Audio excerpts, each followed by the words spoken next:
ज्ञानतिमिरन्धस्य ज्ञानाञ्जनशलाकया चक्षुरुन्मिलितं येन तस्मै श्रीगुरवे नमः। श्रीचैतन्यमनोभीष्टं स्थापितं येन भूतले स्वयं रूपकदा मह्यं ददाति स्वपदान्तिकं।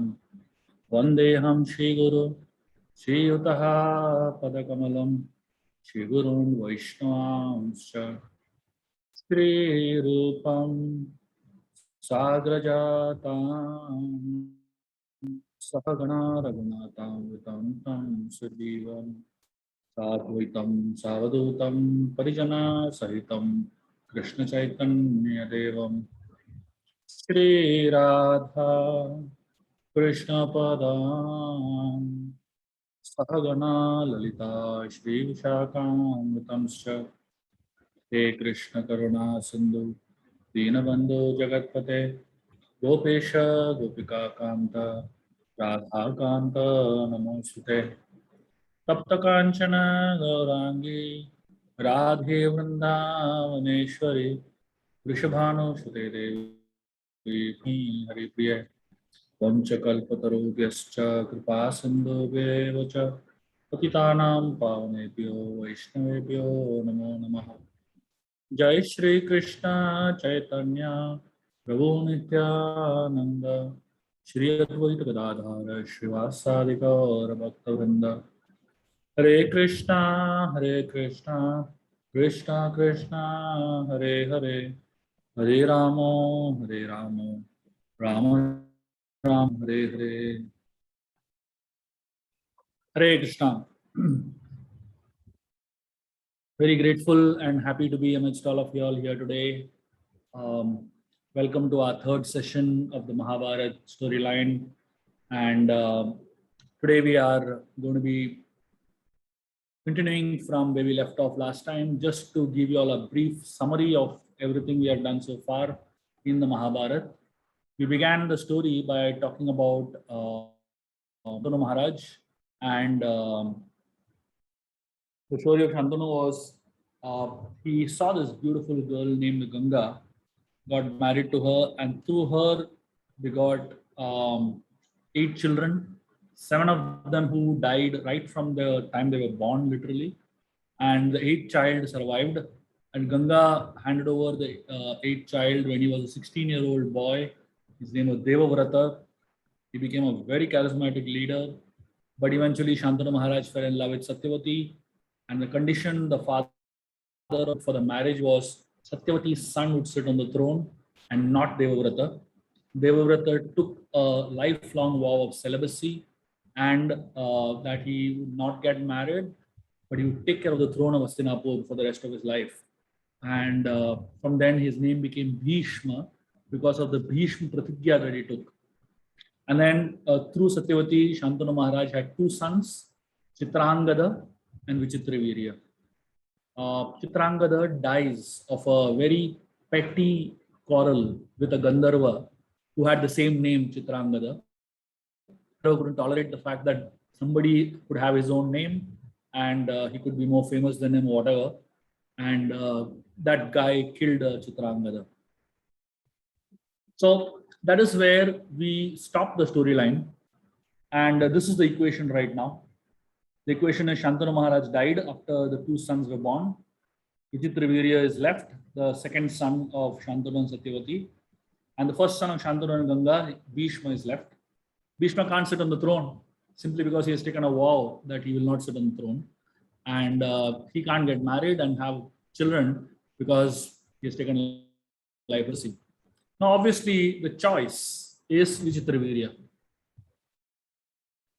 Problem with Vichitravirya was, as today we're going to be discussing about plan making, isn't it? Satyavati made a fantastic plan. Her father made a fantastic plan, almost a foolproof plan, right? I mean, checkmated Bhishma on every side, checkmated Shantanu Maharaj on every side, and they had their way. All they wanted, they got their, her wish fulfilled, father and the daughter. Now, this equation is a very strange equation simply because Vichitravirya was not at all fit to be a king. So many bad habits, the most important of which he was a drunkard. And he began to have some serious diseases because of his constant drinking habit. And more than anything else, he's not a focused. Now, Satyavati understood that this guy is useless. But I can't ask Bhishma to sit on the throne because I only made him, take that vow of not sitting on the throne. Now, the only thing was somehow manage this generation. Which generation? Vichitravirya generation. And Vichitravirya's children, which is the future generation, one of them will become a powerful leader. So till then, she has to manage the show. So now the question was how to bring the next generation without getting Vichitravirya married. And the next question was, who is going to marry him? See, it's not just enough that you have a bank balance for you to get married, isn't it? You need to have some substance as a human being, for you to be a good match to anyone for that matter. So Vichitravirya had a title, potential king of the king of Hastinapur, and he had a wonderful protection in the form of his brother Bhishma. But beyond that, he was no one. He himself was nothing. So Vichitravirya had to get married in a very different way. And the responsibility for the marriage of Vichitravirya, Satyavati put it on Bhishma. She put it on someone who never married himself. And he was a lifelong brahmachari. Wow. What a situation, isn't it? I mean, how can someone who has never experienced marriage help someone else decide, what is the ideal match? A lot of people come to me for, opinions on matchmaking. See, it's your call. Keep me away from this. So this is something that no one should get into. And this is one advice that no one, including the guru, should give whom to marry. Bhishma did something that nobody else has ever done. You know what he did? Bhishma decided, I'm going to get my brother married. And how did he decide to get them married? He figured out in the near vicinity of the kingdoms where there are yes. Now, this is typically what happens if a brahmachari decides to find a marriage proposal, basically. Very strange way of style of functioning. So Bhishma found out in the near vicinity how many girls are there who are of marriageable age. And then he did some kind of analysis from his own perspective. And he zoomed onto a kingdom where there were 3 girls. Amba, Ambalika, and Ambika. There's 3 sisters. So their Swayamvar was organized. He did not bother to do any kind of study. He did not bother to do any kind of understanding of why the Swayamvar was arranged. He didn't bother to do any kind of due diligence. You know what he did? Straight away landed in the Swayamvar. And whoever was standing over there, he challenged all of them. Anybody ready to fight against me? Now, obviously, in front of Bhishma, he's like trained by Parshuram. Ichha Mrityu. He has a boon of Ichha Mrityu. And he is like trained by Brahaspati in intelligence. Ganga Putra. And what else? I mean, nobody stood in front of him, practically. And he just concluded, now these 3 girls are ours. He just picked the 3 girls up and got them home. And then after getting them home, he showed the 3 of them Vichitravirya and asked them, do you mind getting married to Vichitravirya? The question that should have been asked first, he asked last. He should have asked them that question first. Do you want to marry, Vichitravirya? He didn't ask the question first. After doing all that kidnapping and all that stuff, finally brings them to the palace, shows them Vichitravirya and asks them, do you mind marrying Vichitravirya? Now the Ambalika and Ambika, they said fine. They were happy with the family. They were happy with, Vichitravirya. They were happy with the whole situation. But the third one, Amba, she was not fine with it. Because she already had given her heart to another king named Shalva. And they both were going to get married. In fact, the entire Swayamvar was organized in such a way that only Shalva could get it. And Swayamvar means what? The girl chooses the husband, right? That's what the meaning of the word Swayamvara is. So the way the Swayamvara is organized was so that she would select Shalva as the king, as her husband, basically. And in between, only this Bhishma came and kidnapped the three of them. So now Amba, she tells Bhishma, see, you're responsible for my situation. I wanted to marry Shalva. You're responsible for the problem that I am in now. Bhishma said, sorry. I didn't know that you wanted to marry Shalva. You should have told me before. Come on. Amba asks, I mean, where is the question of having a discussion when Bhishma is acting with a bow and arrow? There are two things which are very important for a man to actually have in order to connect with a woman properly. One, or rather for a woman to actually offer herself. One is the ability to protect. But for a woman, more important than the ability to protect is the ability to communicate. Most divorces don't happen because the husband doesn't have the ability to protect the woman. Most divorces happen because the husband doesn't have the ability to speak properly and communicate with the woman, isn't it? So here, Bhishma, after everything he did, he is now asking opinions. So Amba tells, you should have asked me first. Bhishma says, I'm sorry. Please go to Shalva. I'll arrange for you to go to Shalva. In fact, he arranges a chariot to go take her to Shalva. And Shalva, he also is petty-minded, unfortunately. In his petty-mindedness, Shalva tells Amba, you have been touched by Bhishma. Now I can't marry you. Amba is furious. She tells him, is it my fault? But Shalva is just not able to understand and reason. Amba comes back. Amba tells Bhishma, see, now I can't go home. It's too insulting for my father. I can't go to Shalva because he doesn't want me. I don't want to be with a man who doesn't want me. Now you kidnap me. Now I'll marry you only. Bhishma saying, Are marry Vichitravirya. She said, I'm not interested in Vichitravirya. You are the cause of my problem. I'll marry you only. Bhishma says, I've taken a lifelong vow of not getting married. She said, you create a problem in my family, in my life. Now I'll make you break your vow. Amba, she is like really hell-bent on this decision of hers. Bhishma is just not willing. He is taken this Bhishma Pratigya and he says, and he is not ready to budge. Finally, Amba realizes that this Bhishma is not going to budge. She walks out of the palace and she warns Bhishma that I will be the cause of your destruction. She gives him a warning and she walks away. She walks and she goes all the way to Parashuram, the guru of Bhishma. She questions Parashuram. She says, what kind of a disciple you have? You have trained him up, but he doesn't know anything. And she pushes Parashuram to fight with Bhishma. So Parashuram comes and challenges his own disciple. Imagine, the guru is coming to challenge his disciple, And Bhishma is like, really, he doesn't want to fight against his own guru. He feels bad. But at the same time, the guru is challenging him and he's like forcing him to fight. Bhishma fights against Parashuram. And finally, the most amazing thing is Bhishma defeats Parashuram also.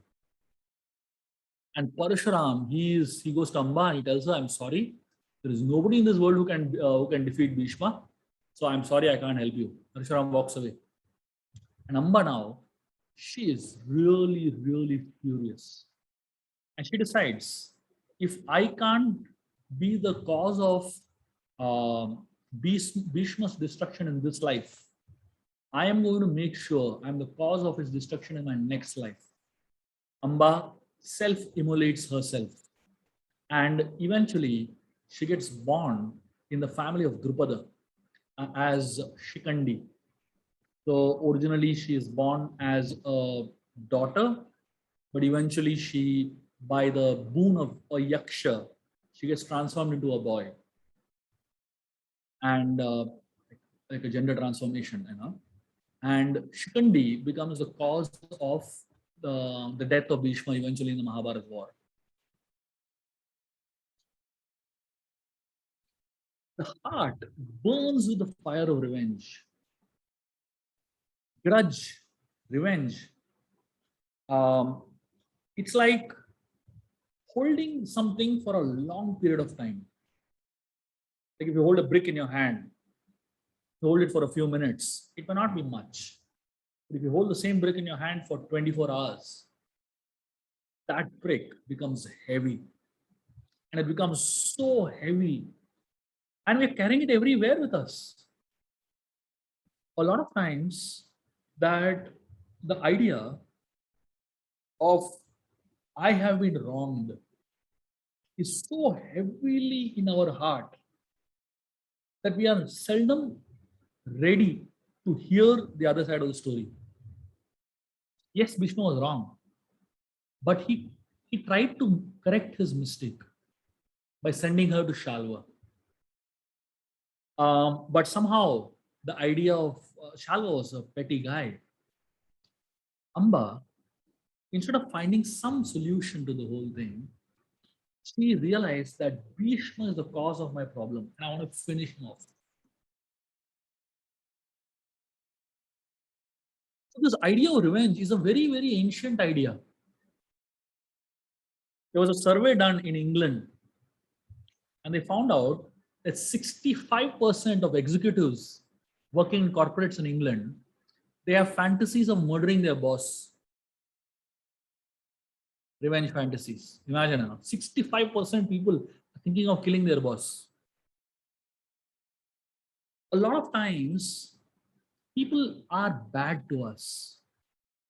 People actually can be bad, ruthless, very, very bad. The question is, when something goes wrong in our life, or somebody behaves badly to us, what do I need to do to be able to deal with that bad behavior? One, we can act like Amba. She carried a resentment in her heart for 2 lifetimes. Literally, 2 entire lifetimes of Amba got wasted in simply one purpose. What is it? Destroy Bhishma. Yes, she finally achieved it. Bhishma was dead. But is that a purpose that is enough to live in 2 entire lives pursuing that one purpose of killing someone? Of course, the Bollywood movies and the crime novels, they they make this one idea of badla such a fascinating and such a important aspect of life. The question is it such an important aspect of life that we spend our entire lifetime, in Amba's case, 2 entire lifetimes to to kill one person? And that is what we need to really think about in this story. My life is very precious. All our lives are very precious. Yes, people do wrong us. Yes, people do let us down. Yes, people do bad things to us. But do we want to live our life, the rest of our life, remembering that bad that has happened to us, remembering the insult that has been heaped on us? Or do we want to go ahead in life and spend the rest of our life creating beautiful memories? Or do we want to block our energy in that 1 or 2 bad memories and not at all be willing to forgive? Forgiveness is a very important virtue in life. In fact, forgiveness is so precious. It's a very beautiful shloka. It says, Narasya avaranam rupam, rupasya avaranam gunam, gunasya avaranam jnanam, jnanasya avaranam shama. This verse says, Narasya avaranam rupam means the ornament of a human being is beauty. Obviously, Miss World, Miss Universe, Mr. Universe, whatever. We have all these things to glorify beauty, isn't it? Someone is very beautiful is definitely glorified a lot. So among human beings, the human who is more beautiful is considered superior or considered an ornament in human society. But this verse goes further and says, so narasya avaranam rupam, rupasya avaranam gunam. It says that not enough to be beautiful. What is the point in being beautiful if you don't have good qualities? So, therefore, if you look at many of the contests, beauty contests, they also test good qualities of a person. Because just beauty without good qualities doesn't make any sense. And then this verse goes even further. It says, Gunasya avaranam jnanam. It's not just enough to have good qualities. You also should have knowledge how to use those good qualities. What is the purpose of those good qualities? And then this the highest of this. It says, Jnanasya avaranam shama. And it says, for the ornament of a person who is knowledgeable is his ability to forgive. So you may have, you may be the most intelligent person in human society, but if you don't have the ability to forgive, you still are missing something very important. Forgiveness helps us rise above revenge, above holding grudges, above holding petty jealousy in our hearts. And I'll tell you, human beings hold it so long. Now, I often speak about this very interesting place in Kashi. There's a place called Kashi Lava Mukti Bhavan. It's a guest house in Kashi. It's a very famous guest house because people go there to die. Kashi is a place where it is understood that anyone who dies in Kashi gets liberated because Lord Shiva personally chants the name of Ram in their ears. So people flock to Kashi just to die. And Indians are good at planning, isn't it? A lot of Indians plan their death. So in this guest house in Kashi, there is a 14-day period that you get to die. So anybody who checks into the guest house has to die within 14 days. If you don't die within 14 days, you have to check out. Time is over. So imagine what preciseness Indians have. They plan such a way that within that bracket of 14 days, they die also, basically. And there is one guest house manager who has been in that guest house, managing the guest house for almost like 20, 25 years. And this man, he recounts so many stories of people who die there. He himself has seen 20,000 deaths with his own eyes. And one thing that he talks about, very common among people who die, is that on the last day while they're dying, they do something that they have not done in their entire lifetime. It's a very important lesson for all of us while we're still alive. There was one guy who checked in to the guest house. On the 13th day, he called his brother. And he had not spoken to this brother for 25 years. There was a wall between their house. 25 years before, they had some quarrel. They don't even remember what the quarrel was about. But they had not spoken to each other for 25 years. One day before he died, he called his brother. And then he said, sorry. And the brother cried. He said, sorry. And they completely forgave each other for whatever had happened. He said, break that wall in between. And then the next day he died. This manager, you know what his realization is? He said, 25 years this guy has been carrying this burden in his heart. 25 years he's been carrying it. And one day before he died, he wanted to die with peace in his mind. Imagine if all of us, instead of carrying these burdens in our heart for long periods of time, before we sleep, why not drop the burden that night and go to sleep peacefully? Is saying sorry so difficult? I mean, I know it's very easy to give advice, but when it comes to your own life, it becomes very difficult. But the reality is that these grudges are too painful to hold on to, and they're too harmful. The Mahabharata teaches us through the story of Amba that it's not worth holding on to it for such a long period of time. So, with Amba gone, Satyavati gets Vichitravirya and Vichitra married to Ambalika and Ambika.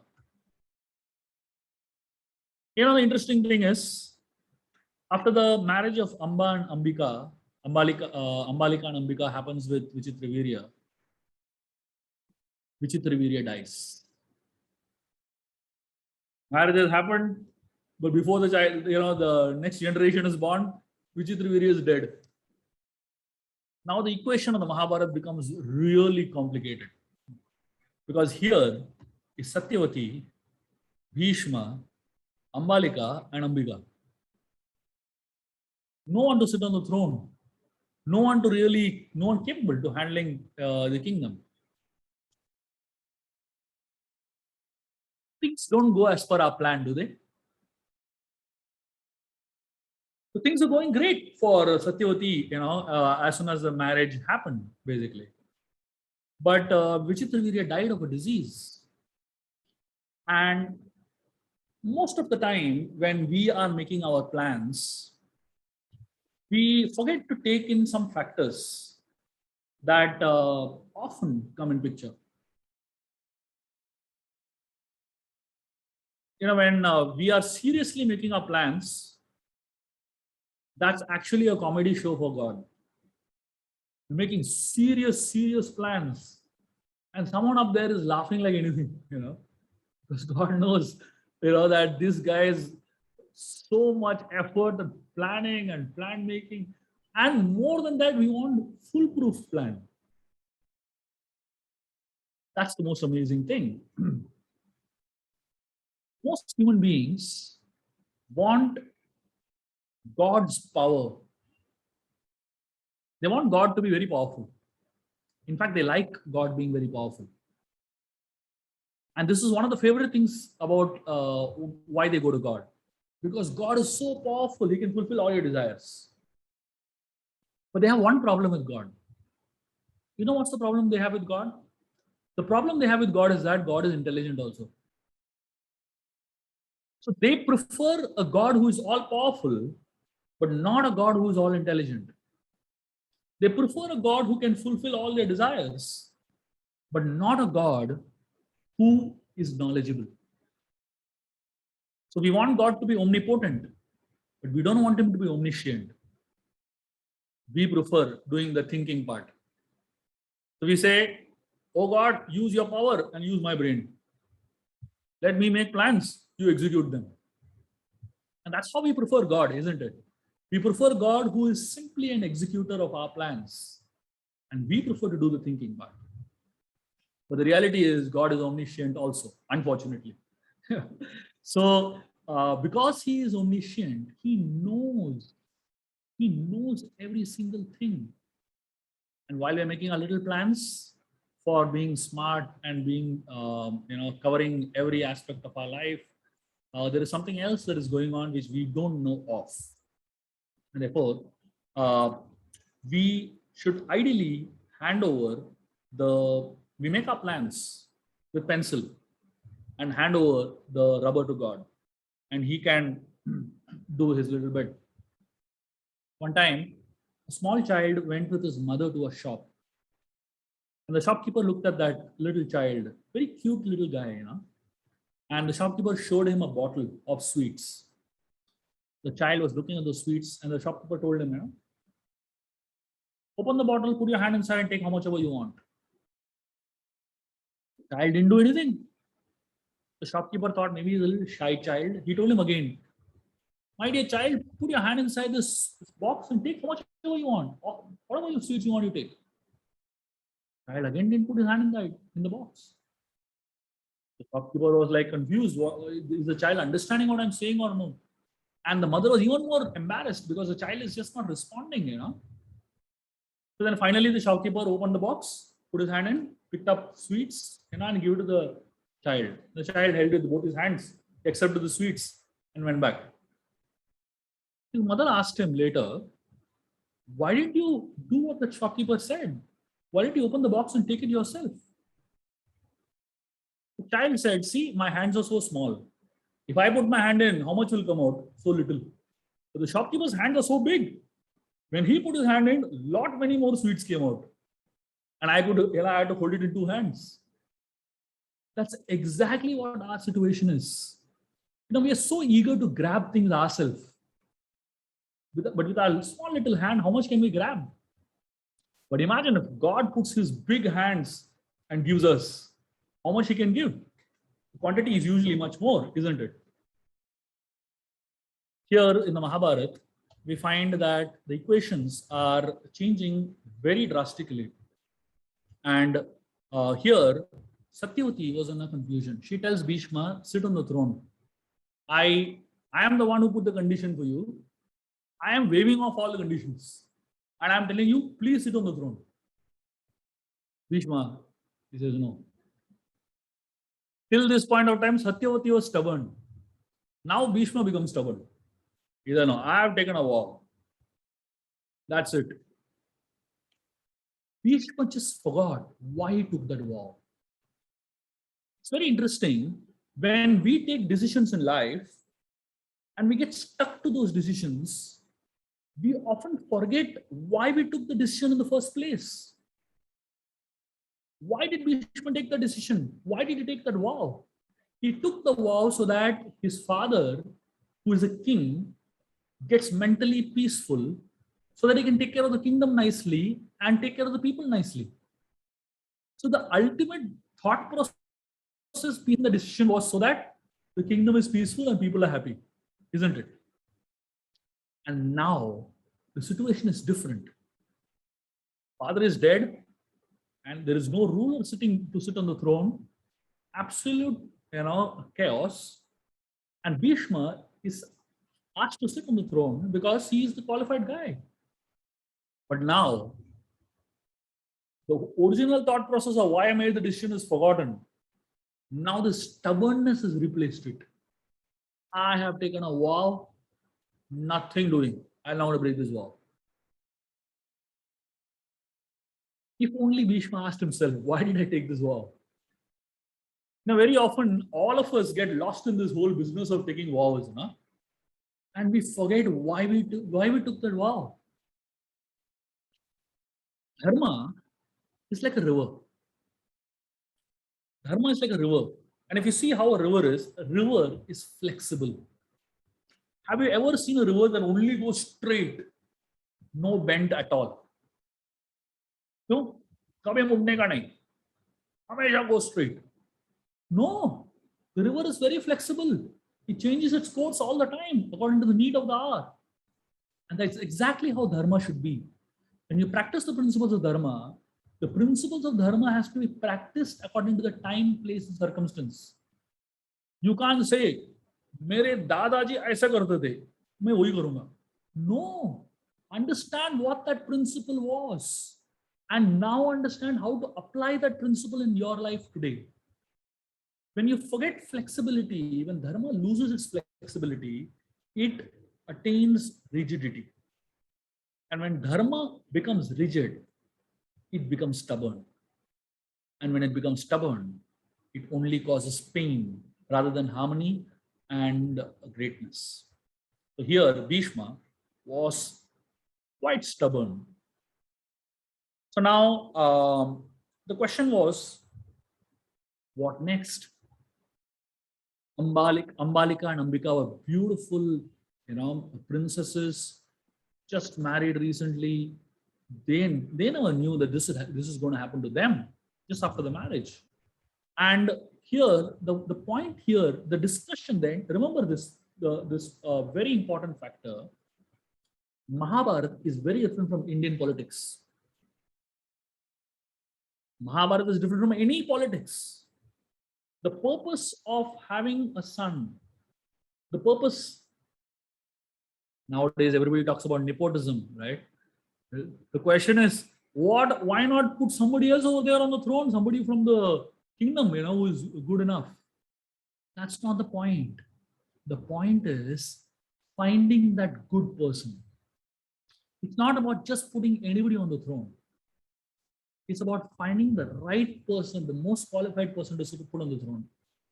Here, Satyavati, long gone was her selfishness.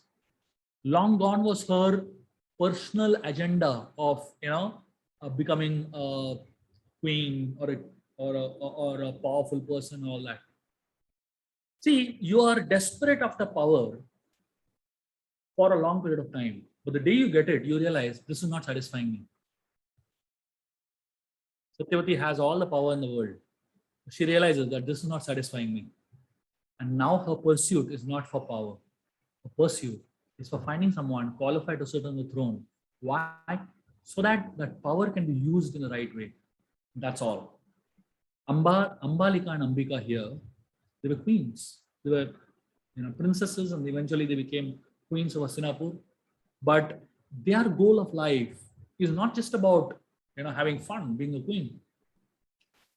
For most people who don't understand dharmic rule, for them, having power and position is about having fun and having rights and having control. But when you understand dharmic rule, you understand power and position is not about fun, it's about service.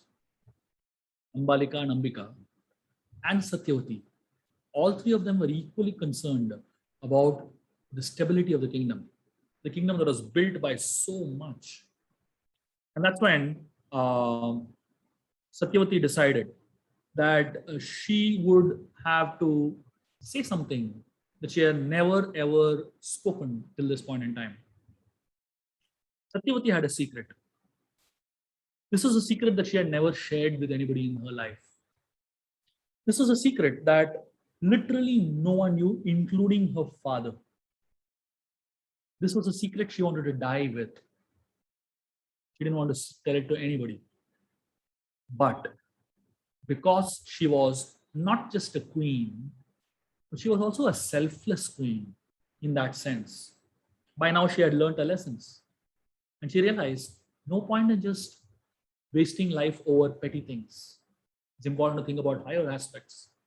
So she decided to tell something that she had never told to anybody. She told me that I have another son. Imagine, she said, I have another son before this marriage. And then she spoke about when she was a young girl.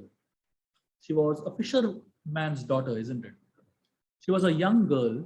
She was once on a boat doing her job of fishing.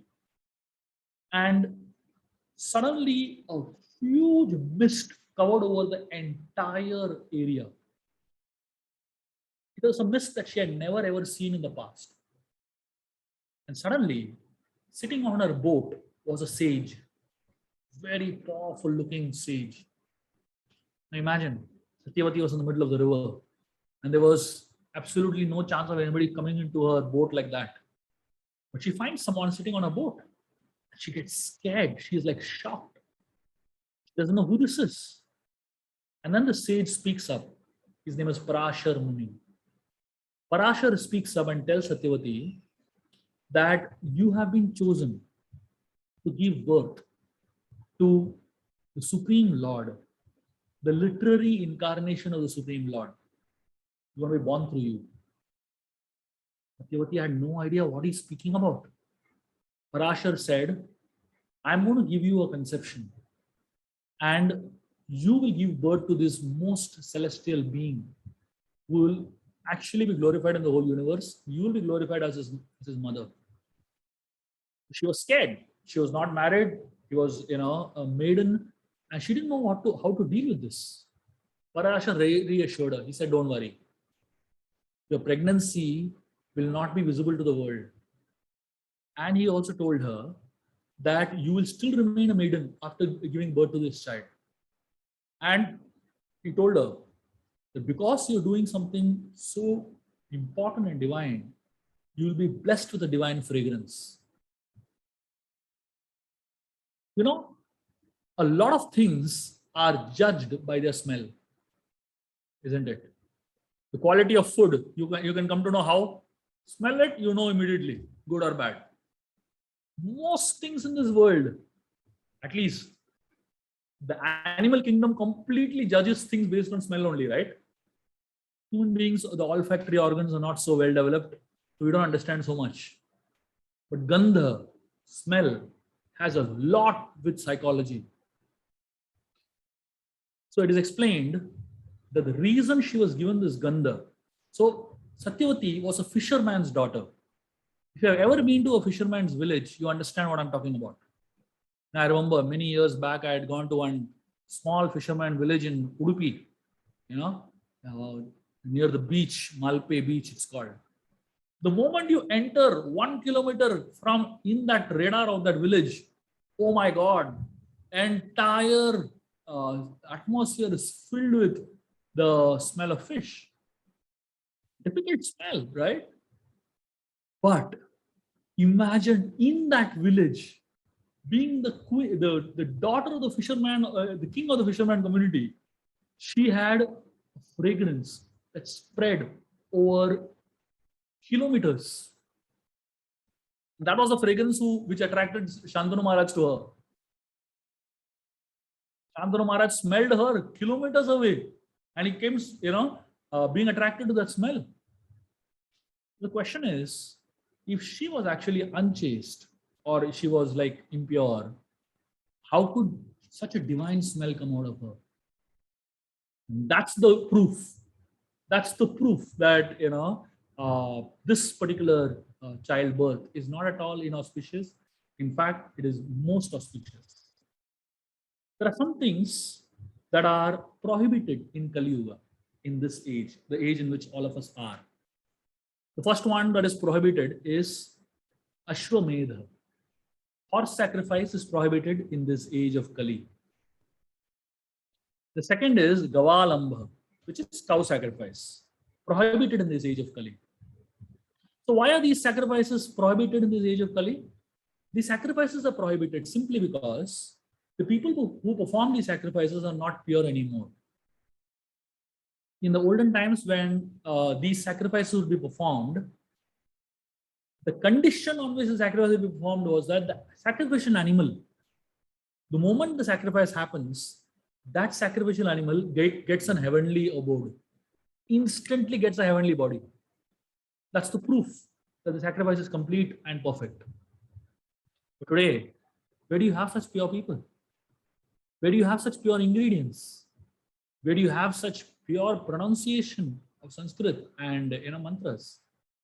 When you don't, and more than that, where do you have pure intentions? When people do sacrifices today, what are they asking for? Dhanam Dehi, Putram Dehi, something, something. It's all about Dehi, Dehi, Dehi, right? So when you're desperate for something for yourself, it cannot be of pure intention. And therefore, these sacrifices are not allowed in Kali Yuga because the pure intention is not there in Kali Yuga. The third thing that is prohibited in Kali Yuga is sannyasa. The renounced, that means it is not recommended in Kali Yuga to take sannyas. Now you might say, then why are there sannyasis? Why are there so many people in the renounced order of life? Yes, there are exceptions always, but the exceptions are very rare. I mean, 99.99% of society is grahasthas, family people who are living regular lives. 0.01%, very qualified people are allowed to take sannyas. Exceptional qualified people. And of course, we know the result of bad people taking sannyas. We see it all the time in this world, right? The bad effect of it. The fourth thing that is not allowed in Kali Yuga is palapaitrikam. That means offering meat, to ancestors and Shraddha. That is not allowed in Kali Yuga. And the fifth thing that is not allowed is Devarena Sutta Utpattim. That means a brother-in-law obtaining a child through a sister-in-law. That's not allowed in Kali Yuga. Now, here, in this particular situation in which Satyavati, Shantanu, and Satyavati, Ambalika, Ambika, and Bhishma were, Satyavati suggested that I have another son. Vyasdev. Let Vyasdev impregnate the two wives of Triviriya. So now, this was not at all a regular thing, but in this particular situation, because it was an emergency and the entire country, the nation depended on this decision, they decided to do it. Here, there are two elements of sacrifice involved. First, Satyavati, being a queen, revealing her secret of her past. That itself is a big sacrifice, isn't it?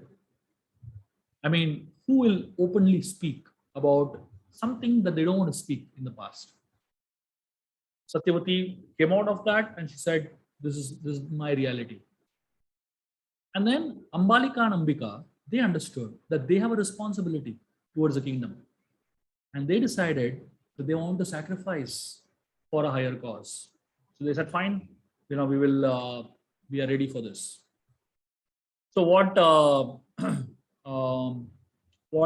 Satyavati told them, Ambalika and Ambika, is that brother-in-law will come, and through him you will have a child. So they were ready.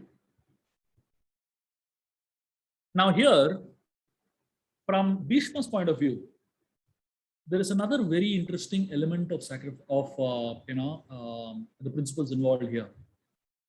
Bhishma had every chance to compromise his principles. If anybody else was in Bhishma's place, they would have given up their principles long back. Because most people don't even care for vows, isn't it? We take a vow today, tomorrow we even forgot what vow we took. Somebody has to remind us. In fact, somebody has to record our vow. You two made this promise, see, and then also we deny it, obviously, this is not my voice. This is not me. Yeah. So we are in that situation where we were ready to break our promise at the drop of the hat. And here is someone who has every damn reason to break the promise. He has every reason to break it, but he's still standing strong on his vow. That's why he's called Bhishma, after all. So this is another way of looking at the whole thing. So Satyavati, in fact, insists that she tells the whole story of Vyasa, Parashar, and she tells Bhishma the story of Vyasa, and the birth of Vyasdev. And Bhishma agrees. I would like to discuss at this one point a very, very important aspect, because many people misjudge the Mahabharata and the storyline because of this aspect.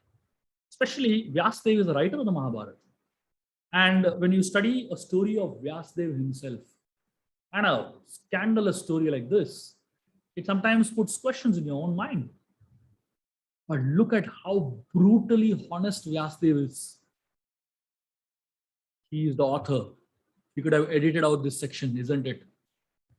He could have easily taken out this section from the book, isn't it? As an author, it's easy to take out one section which you don't like, especially if it's bad about you, right?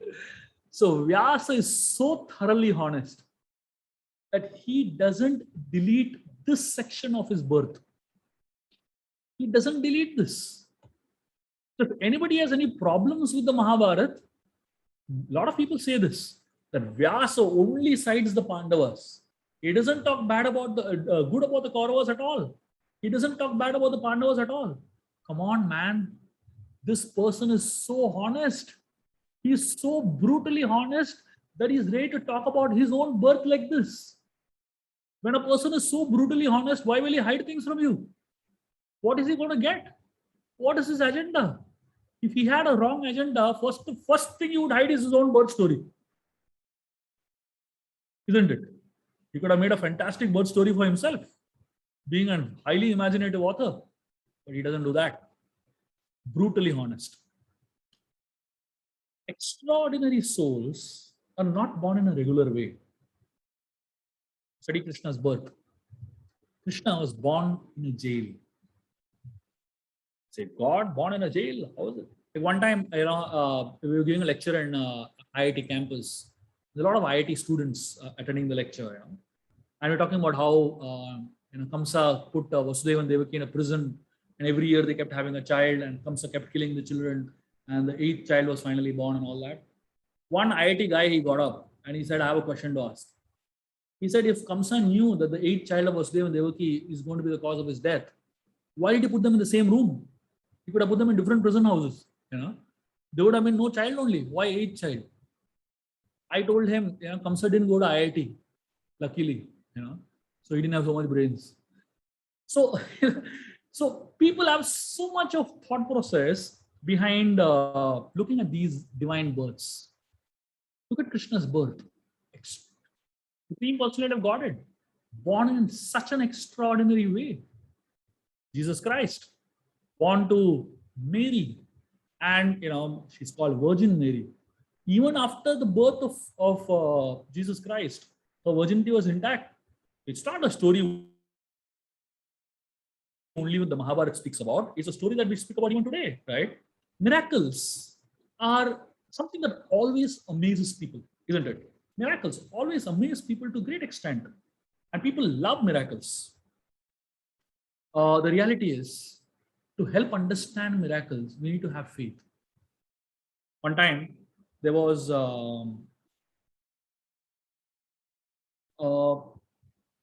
very, very ritualistic Brahmana, and he was doing all his worship and rituals perfectly. One time, Narad Muni happened to appear, and this man saw Narad Muni, and he went to Narad Muni and said, "Oh, Narada, I'm so happy, grateful that I saw you." He said, I know that you keep meeting God all the time. Next time you meet God, ask him one question on my behalf. Narad Muni said, "Yeah, please tell me." He said, "Just ask God when I'm going to come back to the spiritual world." Narad Muni said, "Fine, I'll ask." So then Narad Muni went further. In the same village, there was a cobbler who was sitting under a tree, a banyan tree, singing the glories of Lord, chanting the holy names of God. He saw Narad Muni. He went and offered his obeisances, and he said, "Oh, Narad Muni, I'm so happy that you are here. I'm sure you must be seeing God all the time. If you see God, can you ask him a question on my behalf?" Narad Muni said, "Yeah, please tell me." He said, "Please ask God whether I will ever come back to the spiritual world." See, there's a very subtle difference in the two questions, So Narad Muni said, "Okay." So he went to the spiritual world, he met Lord Narayan, and he asked these two questions. Narayan told Narad Muni, "Tell the Brahmana that he will never come back in millions of lifetimes.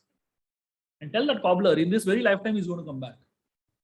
Narad Muni was shocked. He said, "What? This Brahmana is doing so many rituals and all that. And you're saying he'll take millions of lives. And this cobbler is just sitting and stitching shoes. How do I understand?" Narayan said, "Don't worry. Don't think so much. When you tell them this, they're going to ask you a question. And I want you to answer them like this. If they ask you, what was I doing in the spiritual world? If you tell them this, that Lord Narayan was threading an elephant through the eye of a needle." Narad Muni said, "What? Threading an elephant through the eye of a needle? How can you thread an elephant through the eye of a needle?" Narayan said, just go and tell them this. You will get your answer." So Narad Muni was confused, but he went down. He met the Brahmana. The Brahmana was so happy. He asked him, "My dear Narad Muni, did you meet the Lord?" He said, "Yeah." He said, what did the Lord say?" He said, "The Lord said that you are going to take millions of lifetimes to come back." Brahmana said, "Impossible. I don't think you went to the spiritual world at all." He said, "If you went to the spiritual world, what was the Lord doing there?" And Narad Muni said, "He was threading an elephant through the eye of a needle." And this Brahmana said, "That's it. See, this person never went only spiritual world. How can anybody thread an elephant through the eye of a needle?" Started making fun of Narad Muni like anything. So Narad Muni walked away from there. He met this cobbler. This cobbler asked him, "My dear Narad Muni, did you meet the Lord?" And Narad Muni said, "Yeah, I met the Lord." And he said, "You're going to come back in this very lifetime." The cobbler was so grateful. He said, "Thank you. The Lord is so kind, though I don't deserve it." And then the cobbler said, "If you met the Lord, please tell me, what was my Lord doing?" And Narad Muni said, "He was threading an elephant through the eye of a needle." The cobbler said, "Wow, my God can do anything. He's so great." Narad Muni said, "Hey, wait a minute. Do you actually believe that he was threading an elephant through the eye of a needle? How can you believe something like that?" Cobbler said, "God can do anything." And he was sitting under a banyan tree. He removed the seed of a banyan tree and showed Narad Muni. The seed of a banyan tree is like literally this tiny, really tiny. He showed Narad Muni that seed and he told Narad Muni, if God can put an entire banyan tree into a small seed, why can't he thread an elephant through the eye of a needle? The cobbler said, my God can do anything. And that's when Narad Muni realized that this person is really not just having faith, but it's reasonable faith, logical faith. And it's faith that actually understands the miracles of God. When we look at any story, before we make sense, we need to understand the deeper truths behind the story. And to understand the deeper truths behind the story, we need the help of acharyas. We need the help of great teachers who can help us decode the stories and make sense, meaning to it. If we, by our own intelligence and by our own abilities and by our own intelligence, we try to absorb and make sense of these stories, you won't understand anything at all. And that is why we need help. That is why we need guidance. And that is why we need not to judge these stories before, without understanding them. So I'll stop at this point. The lessons that we learned today were we started discussing from the point of view of revenge and the importance of forgiveness. And then we spoke about how important it is to live by the plans of God. And then we spoke about how these great souls, they're ready to sacrifice their individual interests for a higher purpose. And we learned from Bhishma how it is important not to compromise our principles. And finally, we learned from the story of Vyasdev about not jumping to conclusions without understanding the deeper truths of the story. Hare Krishna. I'll stop here. We can have some discussions, comments, questions.